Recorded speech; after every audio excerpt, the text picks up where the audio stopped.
বাংলাদেশ পরিসংখ্যান ব্যুরোর তথ্য অনুযায়ী অক্টোবরে দেশের মূল্যস্ফীতি বেড়ে দাঁড়িয়েছে 10.87%। খাদ্যপণ্য বিশেষ করে চাল ও সবজির দাম বাড়ায় বেড়েছে মূল্যস্ফীতি।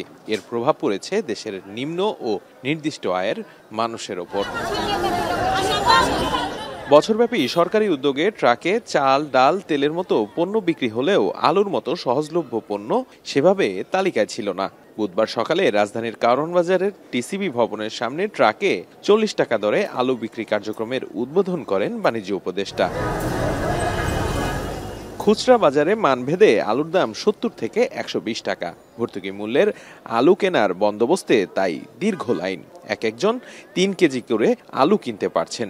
দাম পড়ছে কেজি প্রতি 40 টাকা। যে ইনকামে দিত আর এইভাবে দিতে যদি দেয় রেগুলা, তাইলে তো মনে করেন যে আমাদের জন্য একটু সুবিধা হয় কি, ভালো হয় কি। প্রয়োজন মতো না পারলে যতটুকু উপকার হয় এটাই তো করতে আসে। উপকার তো হইতেছে, কিন্তু রোজ ডায়াবেটিস ব্যবসা দাঁড়াইতে পারি না, কষ্ট হয়ে যায়। বাজার যে সিন্ডিকেটটা মানে একজন এক রেট ভাবে দাম বাড়াচ্ছে, এভাবে তো এই ট্রাকে আজকে এক জায়গা দিচ্ছে আর এক জায়গা, আমাদের অনেক সময় নষ্ট হচ্ছে। দেশে ভোগ্যপণ্যের মূল্য বৃদ্ধির পেছনে দায়ী সিন্ডিকেট এ অনেক পুরনো খবর।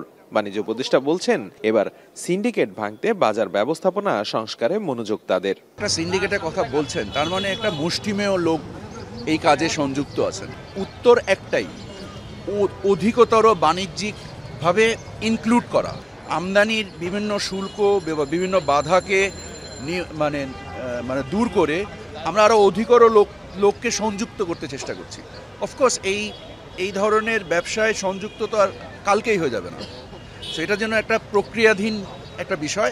তবে দীর্ঘমেয়াদে পণ্যমূল্য কমাতে ভবিষ্যৎ রাজনৈতিক সরকারের সদিচ্ছা জরুরি বলে মনে করেন বাণিজ্য উপদেষ্টা। দীর্ঘমেয়াদে অবশ্যই এটা সমাধান না, দীর্ঘমেয়াদে আমাদের নিজস্ব সক্ষমতা বৃদ্ধি করতে হবে।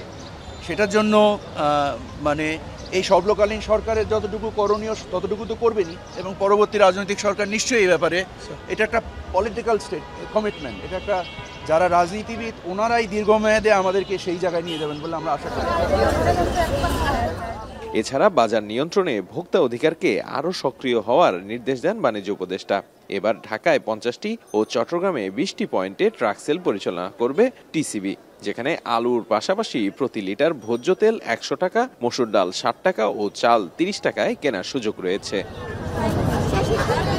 দেবরাজ দেব, এখন, ঢাকা।